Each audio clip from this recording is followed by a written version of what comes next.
Hi, this is Mary Kay's Positivity Podcast. I'm a yoga and meditation teacher and life coach. I'm also author of several self-help books. Today we have Janet Ray Orth. She is an internationally known intuitive consultant with over 28 years of experience in guiding individuals towards their true path. With a deep-seated intuitive gift and an unwavering commitment to personal growth, Janet has become a trusted leader in the realm of spiritual counseling and has worked with prominent celebrities, professional athletes, Fortune 500 CEOs, and business leaders, distinguished authors and speakers, medical professionals, and a range of diverse individuals seeking guidance. Drawing from her extensive experience, Janet's lectures and meditation sessions offer invaluable insights and transformative experiences. In addition to her counseling work, Janet also facilitates energy healing to help individuals release blocked energy and experience greater peace and wellness. And you can also find Janet in person at Miraval in Arizona and work with her by phone. She previously provided readings at Canyon Ranch Resort and Spa in Tucson for 12 years. Wow. Honestly, everyone needs help with personal growth and should be running to connect with you. How did you realize you were meant to help others find their true path? It's a long story, but I think it resonates with a lot of people because for what seemed like a very long time at the time, I was in a career that I didn't like. I was an accountant, believe it or not, in San Francisco in the financial district. And I would say I was a pretty miserable accountant. And I spent a few years trying to figure out what else I wanted to do. And it was hard to go from having a full-time paying job to think about maybe going back to school and starting over. Or I had all the same kind of considerations that everybody does when they think about making a career change. I carried on, but I got more and more unhappy. And coincidentally, my mother became very ill. And that was pretty formative for me because I realized how short life is. Mm-hmm. So I finally decided that maybe I don't know what I want to do, but I know what I don't want to do. So I literally just gave 90 days notice at my job. And I was good with money since I was an accountant. So I had the ability to do that. And during that time, I started doing the things that I really loved. I had more time. I wasn't working 50 or 60 hours a week anymore. And so I explored meditation and intuition and all the things that I'd always loved. And I started doing readings just for fun. I wasn't even charging anybody. And before I knew it, everybody was calling me. People I didn't even know were calling me for readings. And I realized I really enjoyed it, number one, but it also was very profound because I realized how much it helped others. Mm-hmm. And that was the missing element. There was no heart really for me in being an accountant. It didn't fulfill me on a deeper level. So it's one of those things that's no accident. I often say if I hadn't been an accountant, I don't think I would have become a clairvoyant. If I was even reasonably happy in another career, I probably wouldn't have looked to make a shift. Right. And I love what I do now. Even if I won the lottery, I don't think I would ever quit doing what I do because it really is a calling and a passion, and deeply fulfilling for me. And I'm happy that it helps others. That's the best part. I know. And it's amazing because an accountant literally is the polar opposite. That's why I was laughing. Right. That would really do it. Yeah. But again, I also feel like, being an accountant is also why I'm very good at what I do now, just in the sense that I talk to a lot of people that work in the business world. Mm-hmm. I talk to a lot of people who might not otherwise talk to somebody like me. In other words, I know their language. I speak in a very grounded, not very woo. So it just makes it more accessible for people, I think, because I also have a linear mind. And I can relate to that. Right. And you know what I love about intuitive readings is there's always hope. You just get a sense that everything is going to work out. And I don't think people realize that. I think some people are scared because they think they're going to get bad news or something. But you realize the universe is conspiring to help you, literally. And like I said, everything is a stepping stone. I truly mean that when I say if I hadn't been an accountant, I would never be as fulfilled as I am now. So I think that in itself is very helpful because a lot of times when we're sitting in those situations and we're really unhappy and we don't have an alternative plan in mind, there isn't a lot of hope in some ways, right? But if you recognize that in the bigger picture of things, it's all happening for a reason, then you can hang in there and the surprise is waiting for you. Yeah. What do you tend to have a lot of challenges in life. Like, I say that's the time that you really want to have tools, right? That's the story of Job in the Bible, right? Like it's easy to have faith or hope or be positive on a sunny day. And I tell people all the time too, it's not like I don't have issues in my life. I am a really very happy person. Right. I had a teenager say no more during COVID, right? Yeah, she was in high school during COVID. That was challenging. I have aging parents, right? I have all the issues that everybody else has in life, right? Right. It's how you respond to them. That's what makes the difference. Really, it's your attitude, it's your resilience, it's a sense of this is just one day, tomorrow will be better. Things do change. We don't stay in negative cycles forever. So when someone feels blocked, I imagine they feel overwhelmed or unmotivated or maybe procrastinate. How can we release blocked energy? Obviously, you help people do this as an energy healer, but can people do it on their own? Yeah, absolutely. People can. So the first thing is, even when I give somebody a reading, one of the things that I notice is just getting the communication, recognizing the source of, we often have patterns in our life, right? Like we have even patterns in how we respond to things.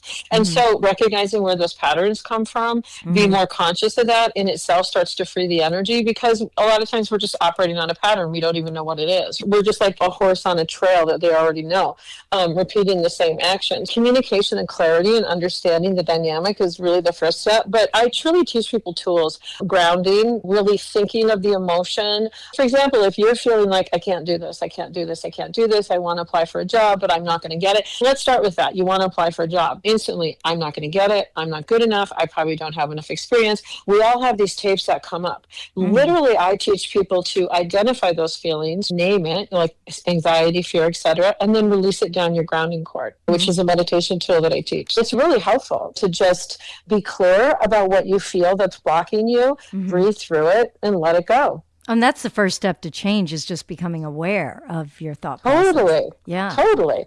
Because otherwise those fears just control us and we start to believe them. I can't do it. I won't get the job. I'm not good enough. Somebody's going to have more experience, right? We just start running those tapes, but we start believing them. Right. So even stopping the tape and listening to it and going, wait a minute, like I've got as much experience as anybody else has, right? Like really starting to just slow it down. Like I said, name it, become conscious of it, and drop it down a grounding cord. Yeah, they even say that with job applications, that a man will read a job description and apply whether he has all the skills or not, whereas a woman wants to check the box on all of them before she will apply. And it's interesting. No, it's very true. And there's a lot of semantics in linguists, the way women and men communicate and act differently. It was a really interesting thing that I learned when I was an accountant too, was how men and women will negotiate pay differently. Because, for example, if a woman wants to make $120,000, she asks for $120,000. If a man wants to make $120,000, he asks for $150,000. Right. Now, if there's a man sitting across from you on the table, and this is why this works, the man thinks, okay, you asked for 120, so you probably really want 90, so they offer you 90. Right? Yeah. But another man knows, if I want 120 and I ask for 150, you get to win, because you go, okay, you know what? I'll give you 130 or 125 or maybe even 120. He wins because he feels like he reduced it, or she. But the person wins who's asking for the money, because they get what they want. So yeah, women need to step out of that box of being so very literal. Yeah. So if there's fear around finances, does just going into the chakras, is that your root chakra that's blocked? Totally. Because again, think about it. How many of us say what we make? How many of your friends even know what you make? Like there is an unspoken sort of expectation or rule that we don't talk about money. So if you can't talk about it, you can't change it, you can't own it, you have no real sense of what should I make in this job? What do other people make? What do other people live on? Like, it's a big mystery, right? So we've got to break up that mystery a lot. That's one of the first things that I really encourage people to do, is talk about it. And I definitely noticed that when I was an accountant, just how much energy there is on money being a secret. Yeah. And there are a lot of just dysfunctional relationships around money. Like it's never enough. Even when they have lots of money, it just seems like there's always fear around. Sure. Yeah. Oh, for sure. I have clients that are literally on the Forbes 400 richest Americans list, smack dab in the middle every single year, who think they could lose it any minute and don't feel like they have enough yet. And that's emotional energy. That's obviously not how much they really have. That's still trying to speak to the energy of a disapproving parent, and prove them wrong, or worried about criticism or self-judgment, right? Like those are inner tapes. And if we release those, we have freedom. Right, 100%. So how can you raise raise your vibration? How can we strengthen our energy shield so that great opportunities are attracted to us and great people want to be with us? Get early on an energy level. You want to set your crown chakra, which is the top of your head, sort of as if you're living with what you have, what you want already, as if it's already here. So in other words, if you wanted a new job, I would say to you, okay, walk around acting like you've already got it, like it's coming, like you're getting the offer tomorrow. How would you feel if you knew that? You'd be high, you'd be happy, you'd be positive, you'd be relaxed, you'd be open, you'd be breathing freely. So now if you go to a job interview, you're going to be a much easier, happier person to talk to. If you go to a job interview and you are afraid you're not going to get the job, you have all these little micro tensions in your body. You're holding your breath, your shoulders are tight, your jaw is clenched. That looks different and feels different to the person that's hiring you than somebody who's open and confident. Do you see the difference? Oh, yes, 100%. People feel that energy, that nervous energy. Totally feel it. We register it. I can literally feel when somebody's holding their breath. And in my workshops, I talk a lot like, okay, everybody take a deep breath because I can all feel that you're holding your breath. And they'll all laugh because they know they are. But I'll say that a lot because I want them to realize you can feel it too. You're just not consciously aware of it, right? When you start to tune in. But we are acting and responding to it anyway, whether you consciously feel it. If somebody's tense, it's really interesting because this is how, Esalen and some of these different like old 60s and 70s, yes, it was probably the 70s, all before in time. They would do a lot of different workshops in this. They would just have people walk up and say hello, and then you'd give feedback like, I trust you, I don't trust you, seem honest, you don't seem honest. And really, it was on things like that. If you are standing there tense, maybe you're even shy, maybe you have social anxiety, maybe you don't like strangers, you're afraid people are going to judge you, but nonetheless, you're holding your breath, your shoulders are tight, people register that as, I can't trust you. Interesting. That's really fascinating. Right? I know. Right? Because some people are like, I'm shy, that's just who I am. But shyness can be a social anxiety. So what can you do? Right. You don't have to be loud, but what can you do to feel more comfortable in a social setting is really important. So exactly. One of the tools that I teach is how to protect your space. And so one of the visualizations that I ask people to do is to create a rose, right, at about arm's length out in front of you, right at the edge of your aura. And then I ask you to just create have a stem that goes all the way down to the center of the planet. So it's really anchored in front of you. And then create an intention that this is the boundary, that everything that's on the outside that isn't you isn't coming in. For example, again, we can all feel when people judge us, right? We've all had people judge us. Right. They don't even have to tell us, but we know exactly what they're thinking. We could write it down in a sentence, right? And in middle school, later your friends tell you that's what they said, and you're like, I knew it, right? Like we literally can feel, right, when people judge us. We've all had that experience. So especially sensitive people or shy people, that's what we're afraid of. We're socially, we don't want to be judged. We don't want to be disliked. So we felt that before. So if you create this boundary and you have it all stay outside of your space, it just gets deflected.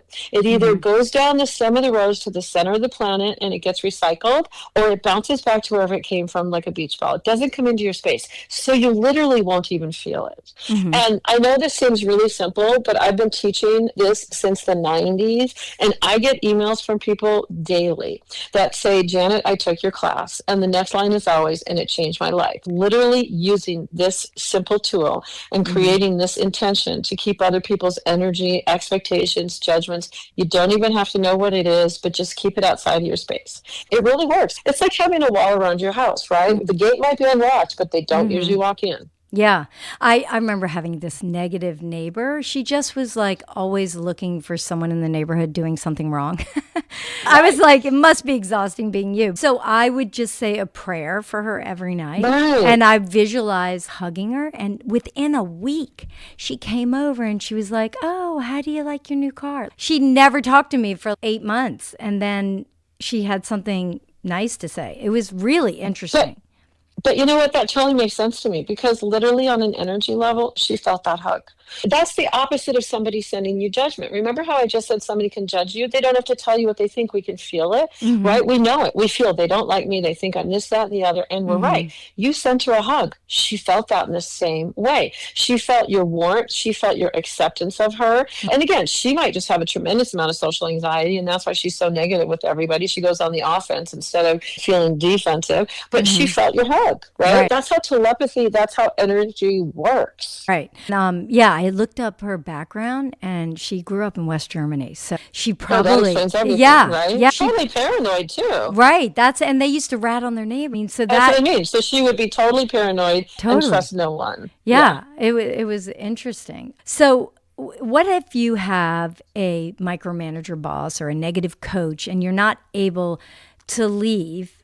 This is how you can change the such situation so their negativity doesn't affect you. Just literally make the boundary. Because all you can control really is you, right? So you can change how you feel. You can change how it affects your day. It will definitely make you more positive, more spontaneous, more yourself in any moment. So you're going to feel better. But again, even what you said about the hug, because you're in a different space, because you're not walking up to them typically the way you might be, which is, okay, they were mean yesterday, so they're probably going to be mean today. So you walk up and you're holding your breath and you're tense and you're just waiting and probably glaring, even though you don't mean it. You're not walking up that way anymore. So you're in a happy, positive space, and oftentimes they become better. I can't guarantee that part, but I can tell you from life experience that oftentimes they will match your energy more than you were matching theirs. They will rise. Wow, that's great. With the new year approaching, how can we manifest our goals and dreams and stop procrastinating? Here's the thing that I say to my daughter all the time. First step, I go, this is why Nike's slogan, just do it, has endured as an advertising campaign and been really successful, because there's so many times in life where the answer is you just do it. Number one, stop procrastinating, just do it. Because again, the procrastination is all those fears that, like I said, we can list, like, I'm not good enough, I can't do it, they won't like me. I would say even write stuff like that down on a piece of paper and then burn it, right? Get that stuff out of your space, right? That's so that you're not procrastinating anymore. That's not stopping you. Then just a kid in first grade, have enthusiasm about whatever it is you want to do or start, right? Think of first grade. They want to do everything. Okay, now we're going to learn how to spell. Kids are excited about that, right? Especially in the beginning. Maybe by third or fourth grade, they're over it. But in the beginning, they're excited to do anything. I want you in that space of enthusiasm. Just think about what you want from that space of enthusiasm, right? And then get really clear on it. Clarity is important because the universe is going to give you what you ask for. And this is why a lot of times people create what I call negative mock-ups, because if you're like, oh, I want to meet somebody, but there really isn't anybody out there my age, my intelligence, you're never going to, you're mocking that up. You're creating, there's never anybody out there that you're going to meet. Do you see what I'm saying? Yes. So you got to release the negative, first of all. That's why I say, get all those words out, get all those beliefs out. And this is also, when you do a vision board, it's not just the part of the vision board where you're getting an image of what you want to create, but as you do the vision board, all those negative things are going to come up too. And they're going to just come to the surface and they're going to be released. So again, you can burn them, you can move past that step, but clarity and then enthusiasm, and then literally let it go. Act like it's coming to you. Stop worrying about it. But one of the biggest things I always tell people is do your vision board. Really do your vision board. Get clear, put everything you want in there, everything that matters, right? Does it matter if somebody has blue eyes or green eyes? No. But does it matter that they have a good heart or live in your city? Yeah, that probably matters. So put the stuff in there that matters, get really clear about it, and then hang it in your closet behind your clothes. I don't want you to look at it every day. I want you to let it go so it can manifest and come back to you. We hold on to it so much that we can't bring it in. Right. Yes. So that's where a lot of people get stuck too. Like how many times have I done a reading and literally somebody has pulled a list out of their pocket that they carry with them constantly of all the qualities they want in a person. And I'm like, okay, that's your first problem. Tear that up.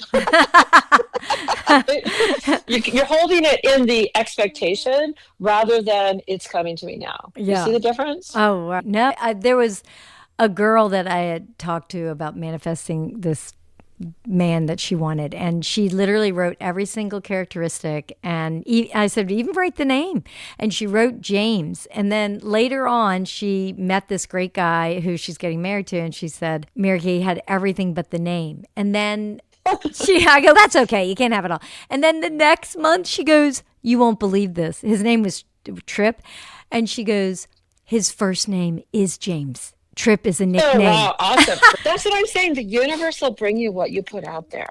So again, we've got to release the negative that we put out there, right? We've got to let that part go. We got to burn it up. We got to not believe it. We got to deprogram it, right? And again, I teach tools in meditation to drop that down the grounding cord, which is another way to do it.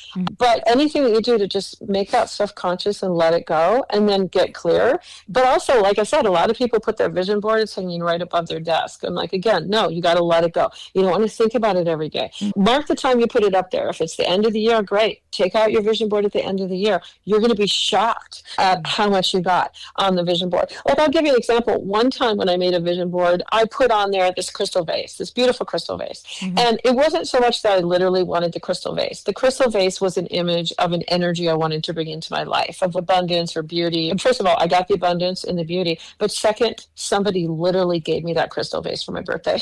Wow. I love that.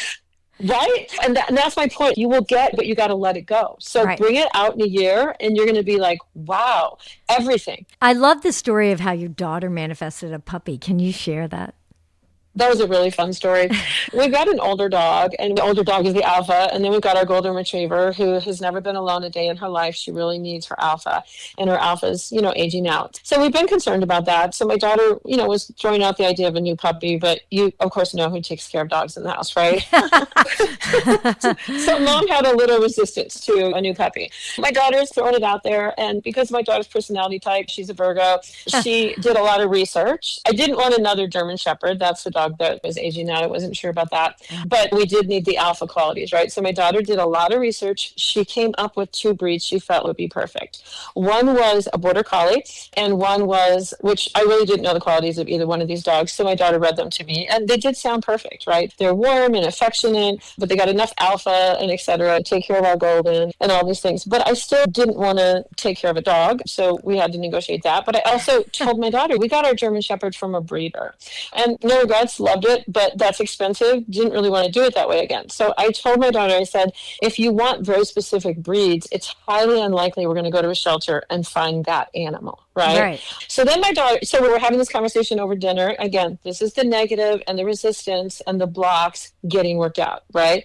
Mom doesn't want to take care of it. You have to do it. Mom doesn't want to pay for a breeder. You probably won't find the exact dog you want at a shelter. So then my daughter says to me, she goes, yeah, Mom, but I see these stories every single day of where people find puppies on the side of the road. And I go, honey, because we're dog lovers, animal lovers, algorithms. I go, I see those on my feed all the time too. I go, but I want to let you know, I've lived in Tucson since 1995. And I have truly never heard of any story about anybody finding a dog on the corner here. It's just not the lifestyle here. Who knows why? Everybody has big yards, lots of property. Who knows what it is? But it's just not the lifestyle. So I said, I don't really think that's going to happen here. We're having dinner. So my daughter tells me this thing she'd been working on. She said that she's decided that if the universe wants her to have it, the universe will bring it to her. And she gave me an example in her job. She'd taken a gap year and she had a job, and she was challenging herself to rise to new levels in her job. And she was working really hard and doing all the work and getting great feedback, but wasn't getting the next level up. And so she started doing the, if the universe wants me to have it, that's the letting go part. Okay. So she switched gears and she goes, if the universe wants me to have that next level up, she goes, the universe will just bring it to me. She relaxed. She let it go. She literally the next day got the new job, right? Got the level up. So this universe thing is really working for me, Mom. So literally I'm like, good, honey. Okay, great. Leave it to the universe. Thinking to myself, even, this is never going to happen. I don't have to worry about taking care of another dog. The problem when you teach manifestation. Yeah, so exactly. The student does the teacher. So we're saying goodnight later that night, and my daughter comes in, and she's all enthusiastic. I want you to hear the enthusiasm that I was mentioning earlier. And she goes, Mom, these are her exact words before we say goodnight. If the universe wants me to have a puppy, the universe is going to bring me one. And I go, great, honey. Good night. I love you. That's a Saturday night. The next morning, she goes to meet her friend for coffee. So they met at a Circle K on the corner between them. And my daughter got there first, and she got out of the car, and she's just waiting there. This is early Sunday morning, traffic everywhere, church services, etc., like 4 churches in the area, so lots of cars. If she hadn't been there at the very right moment, she gets out of the car, and there's a puppy who runs up to her. And then she looks. Seriously. And then she looks and she sees this puppy came out of a box, and there's another puppy in the box, and then her friend comes. So she takes the girl, which also we wanted a female, and her friend takes the boy, and literally within an hour, she walks in the door and she's holding a puppy. And I'm like, honey, what? And she's like, the universe, Mom. And I'm like, great, now I can't take it back, right? So she took it to the vet immediately to make sure it was healthy. And you're not going to believe this. It's half border collie and half healer. Wow, that's an That's what the incredible vet said. story. They did a DNA and we got really specific, but looking at the dog right away, they're like, we see border collie and blue healer, which is exactly what you wanted. Yeah, that's incredible. Isn't that amazing? It really is. It's so great. But again, here are the parts of the story. She truly let it go. If the universe wants me to have it, no effort, pulling her energy out of it, Right. but also had the enthusiasm, had great clarity, right down to how I want to get this dog. It's not going to cost me money. I'm going to find it on a street corner. Yeah. No, that's so important. And when you talked about like first grader, like that childlike excitement, because as older, we start questioning our abilities. Everyone used to think they were the best artists in the classroom, and then Exactly. then they start doubting. So I love that example. I know, because if we can just run the enthusiasm of a 6-year-old, Right. life will be great. But here's another analogy I make, because oftentimes we've got a lot of people in their 30s and upward, all the way up to 60. Great people, amazing careers, intelligent, handsome, beautiful, healthy, everything going for them, great personalities. They just haven't met someone, right? Right. And so often I say to them, here's what I want you to do. I want you to get up in the morning and I want you to say to yourself, I could meet them today. That's all I want you to do. That's your mantra in the morning. I could meet somebody wonderful today.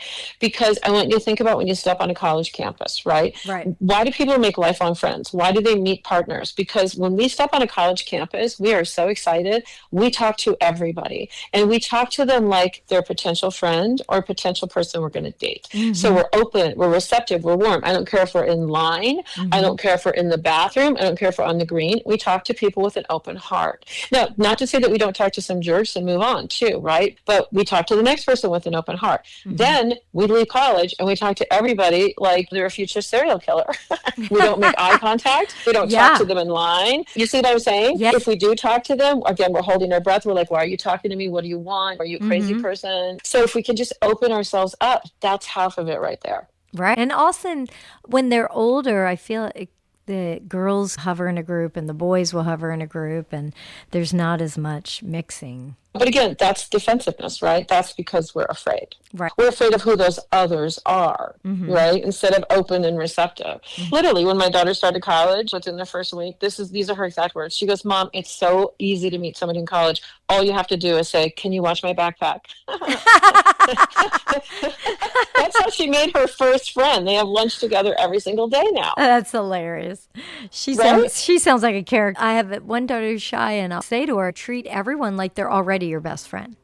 That's right. Going into that mindset, it just gets people's guard down. That's what I'm talking about when I say set your crown chakra as if you already have it. Treat everybody like they're already your best friend, right? Like, again, you're going to have your guard down. You're going to be funny. You're going to be fun. You might put your foot in your mouth, but we do that when we're being ourselves, right? Like we're not too perfect, so we're more approachable and things like that. So yeah, that's the whole set your crown chakra at what you want. But our lives have become overscheduled and everyone's so achievement oriented and everything seems planned. And why is it that we stop doing hobbies or finding hobbies or passions? And can you talk about why hobbies are so important in life and how people can stop the cycle to add more fun in their life? Oh, that's so important. And you hit on something that I talk about in almost every session I do, because it is amazing how few people have hobbies or leisure activities or things they do for pleasure on a regular basis, right? Well, first of all, we live in a capitalist culture that has a proletariat work ethic, essentially, in the core of our cultural programming, if you will. Younger generations have less of this. They're a little bit more like, how much do you want me to work? No, thank you. I know. Which I think is great in a lot of ways, right? We need to find the balance. But at the same time, most of us, we look for everything to happen in our work, right? So a lot of times, even when people's life feels like it's missing something, they want to create a new career goal. That's the first thing I see. And I'm like, your career is great already. Why don't we focus on something else? Realize what's missing. You're creative. Okay, that doesn't mean you have to go get a creative career and change what you're doing. That means find a creative hobby. Express that part of yourself, right? So again, we've got to stop looking for everything to be myopic in this one area of our life. That's the only area where we create goals. But second, a lot of people don't even know how to play, don't even know what fun is for them. So I break it down a lot of times and say, just find something you can do for 20 minutes one day. Go in the backyard with your dogs. Start doing that, right? Sit down with them. Because even me, sometimes I can be grumpy. I can have no time. If I go in the backyard with my dogs, they can drop the ball in front of me 10 times and I'm like, no, I don't want to play. By that 11th time, I'm like, okay, right? And then by the 20th time, I'm having a blast, right? You're outside, it's a beautiful day, the air is fresh, you're going to shift gears, right? So even simple things, taking a walk can really be an important part of changing this process. But again, I make this analogy a lot, and this starts in our school system. We work really hard for finals. And we're willing to do extra, we're willing to do more, we're willing to sleep less during finals week, et cetera. But of course, after finals, we have spring break or winter break, or we go to Cancun or whatever. We take some kind of break and have fun, right? But in real life, people run, their bodies have been programmed. They act like it's finals week every single day. But there's no weekend at the end. There's no spring break. There's no winter break. There's no Cancun. We've got to stop living like it's finals week. We've got to realize this isn't just a cram session anymore. This is my everyday life. I got to rein it in. There's got to be balance, right? I've got to reward myself. I've got to create the fun, or there just isn't any.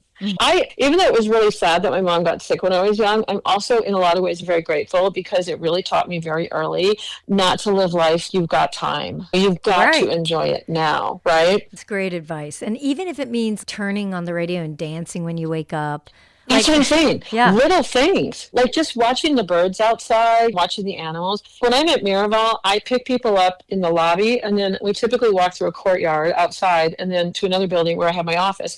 And in that courtyard, there's a lot of birds, especially in the spring, certain times of the year. They can be very active. It's really interesting to me how some people walk through, really notice the birds, really appreciate the birds, hear the songs, watch what they're doing. Some people walk through, don't even know there were birds there. I'm not exaggerating at all. And they are flying back and forth. They are chattering like crazy, because these are birds that come back every single year. So they have their nest there. So their pack or whatever gets bigger and bigger, and they interact with each other a lot. And some people don't even hear them. And literally often I'll point it out to them. I'll be like, they were flying right above our heads, and they'll be like, really? Because if we can just start being more aware, there's beauty and joy and happiness and magic. And like I said, it's that 10 balls I might ignore, but the 11th one I'm going to have fun. If we start to notice what's around us, we're going to engage with it and be happier. Right. And we're usually head down, nose to the grindstone, acting like it's finals. I can't look at anything else. I'll have fun next week, except we don't have fun next week. Yesterday, I heard this unusual sound from a bird that I'd never heard before, and I looked up,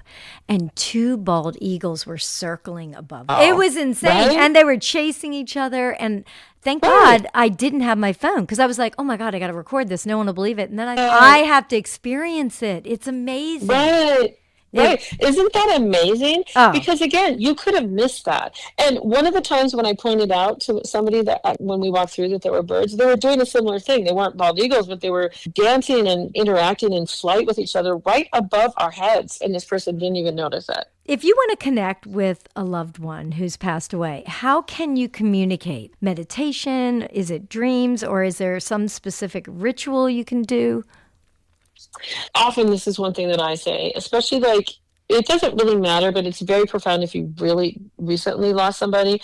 I suggest that people find a space to be alone and say hello to the person as a spirit. Just ask them to come into the room, and then ask them as a spirit to put their hand in your hand. Like put your hand out, so like you're going to hold hands, and ask them to put their hand there. And then I ask people to ask them to turn their energy way, way up so you can feel it. And I'm like, you're going to have to say it a lot because they think it's up when it's not. So you're going to have to go more and more. And then really, it's going to be so obvious, so profound to you that there is an energy body there that you can feel. And then ask them to pull it away. And then ask them to do it again. Do that 3 times, and it's going to be concrete, real to you that they exist as a spirit, right? So after that's been made known to you, it's easy to say hello to them, because now you sense them, you feel them, you know they're there. So you can talk to them in your mind. If you were going to tell your daughter or your husband or your spouse or your partner or somebody something, a lot of happening in your day, a lot of times before we see them, we start imagining having the conversation in our head, right? I'm going to tell them this, and then it's that same kind of space. Just talk to them in your your head. They are there. They will hear you and they will respond. Now, that sometimes takes a little bit of, some of us don't trust that right away. It takes a little bit of practice to really get a sense that's them answering.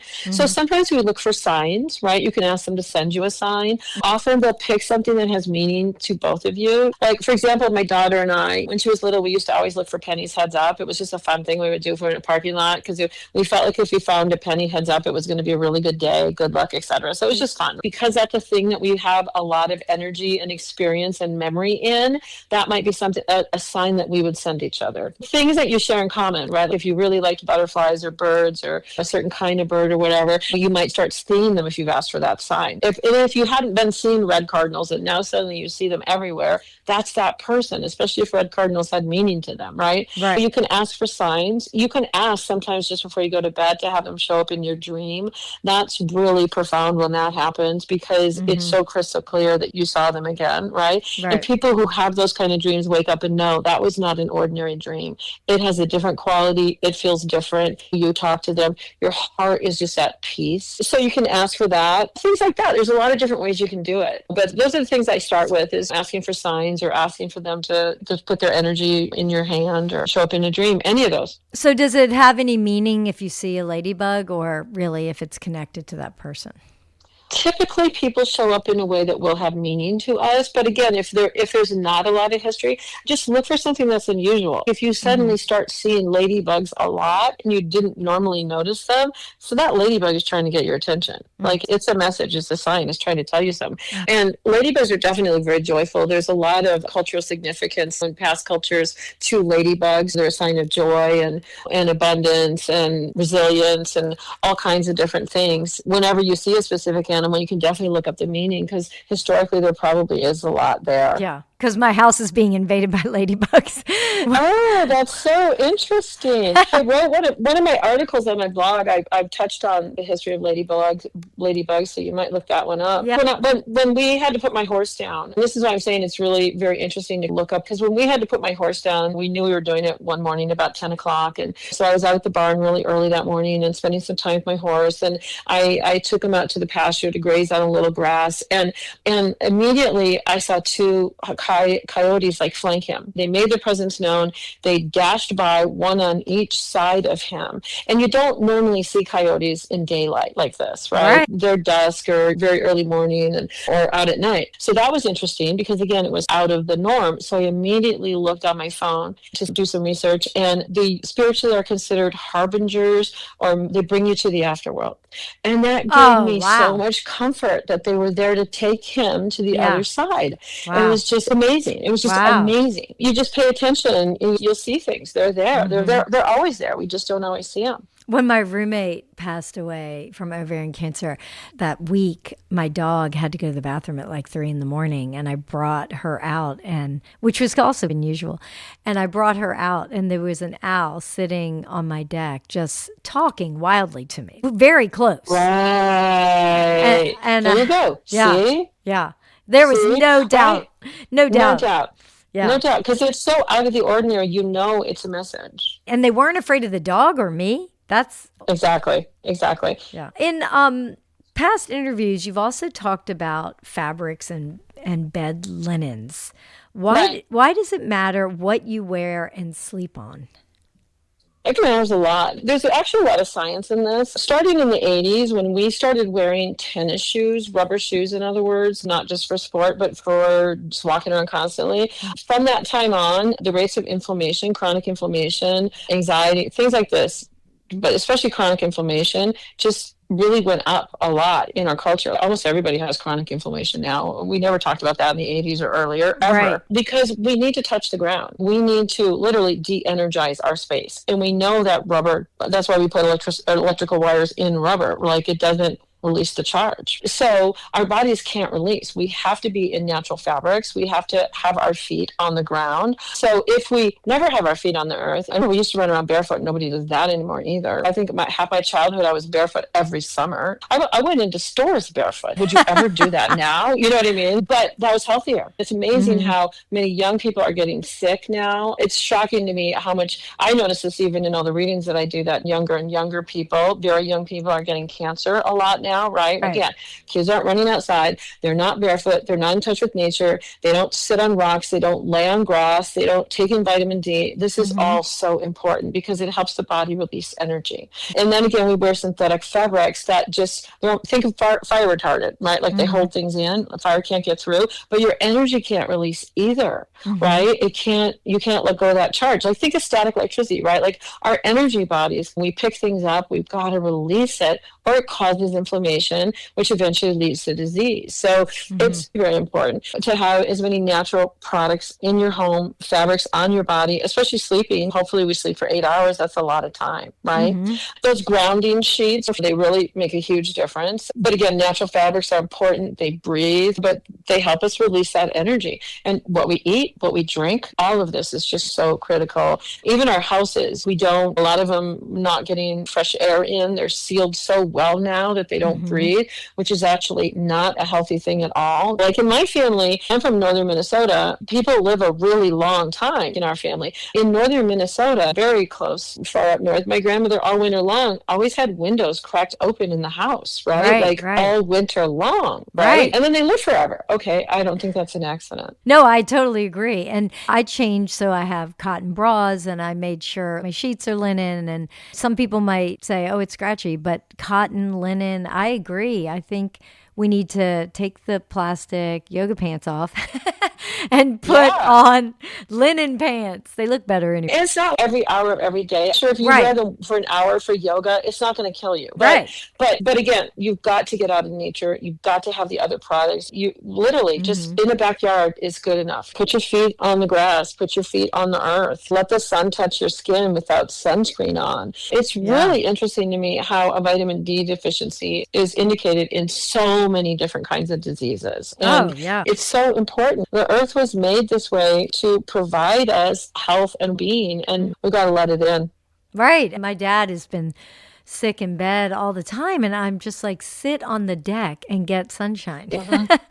You know, even in hospitals, wheel people outside, open the windows and let the fresh air in. Now they have the shades drawn. It's pitch black. It's totally different. It's sealed and it's false air, so everybody's breathing the same germs that the sick person down the hall is releasing, right? No, it's horrible. It's horrible. Yeah. The faster you can get somebody out of a hospital, the better. No, I agree. I even told my mom, I'll come take care of you. Just don't go in the hospital. Do you have any other interesting client stories? Sure. So I had one client who was a vice president of a very large company with lots of different divisions. And she always wanted to move up to president, and there was many opportunities, and she'd always be in the top 3, and she'd always have great feedback. People would put her up for the role, etc., but she literally never got it. And this went on, and sure, there was a little bit of a glass ceiling for women still back then. It was beyond that. She came to my workshop. She literally the following week became president. She came to one of my manifesting workshops because, again, she got to release whatever that block was, that part of her that thought, I just can't do it. Right? She was probably also overthinking it. Imposter syndrome, and like you said, women take everything literally, so she might have thought there's just one hairline, I'm not prepared, but she released it and she got the job. And I have lots of stories like that. I had one client in New York, young, in her 20s, beautiful, wants to meet somebody, and I gave her a reading. Oh, and I'm going to tell you a fun story in a minute too, but I gave her a reading and I said, she's like, the apps. I'm like, get off the apps. I'm not anti-apps, I don't mean that, but for her it wasn't the right answer in New York. I said, this is what I want you to do. I just want you to walk around New York, and I just want you to look up. Don't look at your phone. I don't care where you are. I don't care if you're in a line in Starbucks. I don't care where you are. I just want you to look up and make eye contact. That's it. That's all you have to do. This is my favorite story, though. I love this story. I had one client who came to me, and she was also in her 20s, and this was back in the 90s, and she was from a very prominent Catholic family in Italy. And very prominent, very well known, and very Catholic. And she wanted to date, and she wanted to meet somebody, and she was very conflicted too about sex before marriage, being traditional, respecting her family values, her religion, all of that mattered. It was a big conflict for her. And she also said it's a non-issue. She goes, because my family is so prominent and so Catholic that boys don't even ask me out because they make assumptions already that I'm probably even going to have a chaperone on the date. So boys don't even ask me out. They're making assumptions too. So big blocks, lots of stuff going on with her. And she really wanted to have a family. And so I looked at her and I said, you know what? You wouldn't have this problem at all if you were French.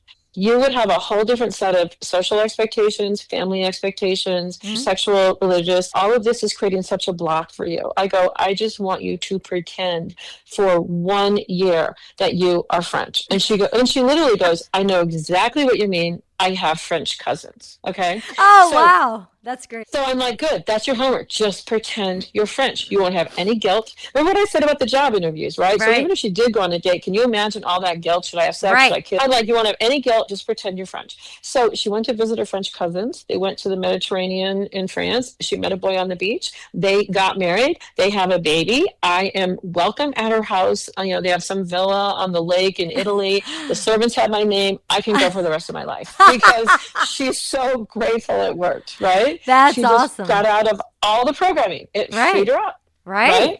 That's But here's so my point great. again. Going back to children, remember I said like children imagine, children play, Mm. that imagination, that play, pretending you're Superman or this or that, you're learning how to have confidence. You're learning how to take risks. You're learning how to jump off the sandbox and not get hurt because you believe you're Superman and you can do it and he doesn't get Mhm. hurt, right? And you're trying things. Like imagination is so important. That goes Yeah. back to put your crown chakra, pretend you live. How would you feel in your body if you had the thing you want? Walk Mhm. around acting like it, right? She Right. pretended she was French. No guilt, no nothing. She talked to boys. It worked. Right. They're so comfortable with their sexuality, for sure. And they're not as promiscuous as we think. Again, that's an American Mhm. Puritan value that we look at. They're just comfortable in their body and they don't have a lot of judgment about it. If they Right. want to have sex, they have sex, right? There's no restriction that says this is bad or you are wrong. Those are Right. value judgments and Right. those are culture judgments. Right. And they don't have them and they're religious judgments and they don't have them. Right. And she wasn't going to sleep with 50,000 guys. And that's not what I told her to do. Right. Just wanted her to feel comfortable and be able to talk and not be all head tripped about, am I doing something wrong? Where's this going to end? Right. Can I kiss? Don't even have those Yeah. thoughts in your mind. Just pretend you're French. Yeah, you got her out of her head. Right. Right. Right. So I've learned so much from you. If you could do a TED Talk, what would it be? Well, that's a really good question because it's really about feeling comfortable in your body. It's really about what I said about Nike, just do it. Again, even though I was a miserable accountant, there's also a reason I became an accountant. I was shy. I was somewhat introverted. I did not want to do public speaking, which I do constantly. I do it weekly. I do it all the time now. I was not that person, or I didn't think I was. So when I changed careers in the very beginning, I started doing talks at Canyon Ranch. I was nervous about public speaking. I'd even taken a class in college on public speaking. I don't think I even made a presentation. Right? If I did, it was out of my body and I don't even remember. That's how terrorized I was. So I called a friend of mine who was the CEO and he gave talks every single week, all the time, packed audiences, right? I think people paid to see him. He was really good at it, in other words. So I called him and I'm like, okay, I know what I'm going to say. I know my subject material. That part I got down. I just don't know how to stand up in front of people and talk. I'm nervous. And so I thought he was going to give me a trick. Think this, take this pill, do whatever. I would have done it. I'm like, just give me the shortcut. Right. What's a pill? Give me your doctor's name, right? Like, I was going to do anything. And literally, this is what he said to me. A person who does public speaking every single week and does it well and gets invited back. He said, you never get over the fear. You just go out and do it. And that was freeing for me because I thought there was a perfect place I could get to where I'm so relaxed in my body, like a perfect picture. I'm going to go out and I'm just going to be somebody who does this every day and I'm just going to be a pro. Like I thought I was trying to get myself to a place that I realized I don't have to get to. I just do it anyway.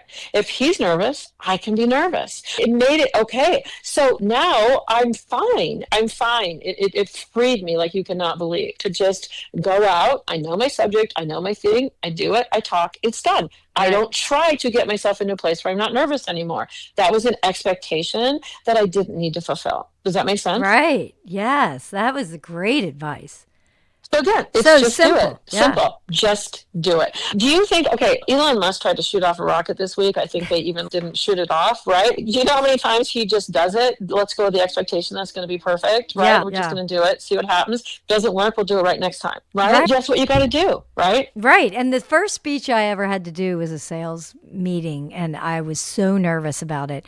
And I was so nervous that I walked out of the building the wrong door and like 10 fire trucks showed up and 5 police cars. And everyone was like, Great. where's the fire? And I'm sneaking out of the building. Oh, no. Oh, no. It's not going to go perfectly, but I got the Right. business. Told him it was me, but whatever. It's Yeah, that's just funny. That's funny. letting go But of you know what? expectations is the key. But that's also such a manifestation of your fears, right? Oh Hmm. no, I'm doing everything wrong. I'm literally setting off alarms. Like, Yes, totally.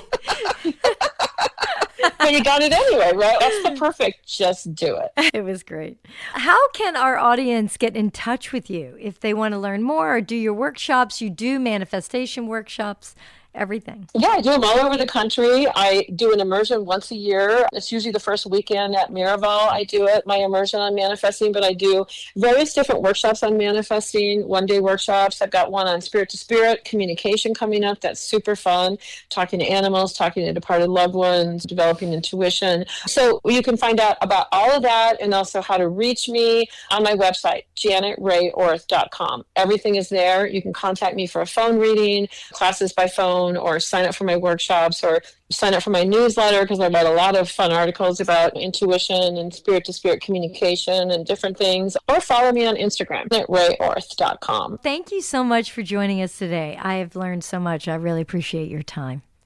It was fun to talk to you. Thanks for having me. Yeah, try to find a really comfortable position in a chair or on the couch, your bed, wherever you are. And release all the expectations and the pressure and the ideas of someone you have to be. Just let it go. Take a deep breath in and a long exhale. And see if you can hear the sounds around you. Start to notice layers of sound, the birds, maybe a vacuum cleaner, voices, and just notice them without judging. And relax your neck and shoulders and the muscles in your face. Your upper back and lower back releases. Both arms feel loose and heavy. Your legs feel loose and heavy. Now take your hand and ball it up in a tight fist, and then open it wide. And again, making a tight fist and opening it wide. Allowing your hands and your fingers to feel loose and relaxed.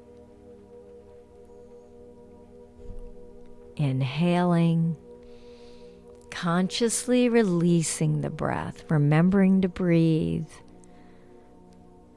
remembering to take the pressure off. And also just trusting the universe has your best life laid out for you. It's all going to work out. And recognizing that when things get challenging and you feel overwhelmed and too much pressure, it's all going to lift.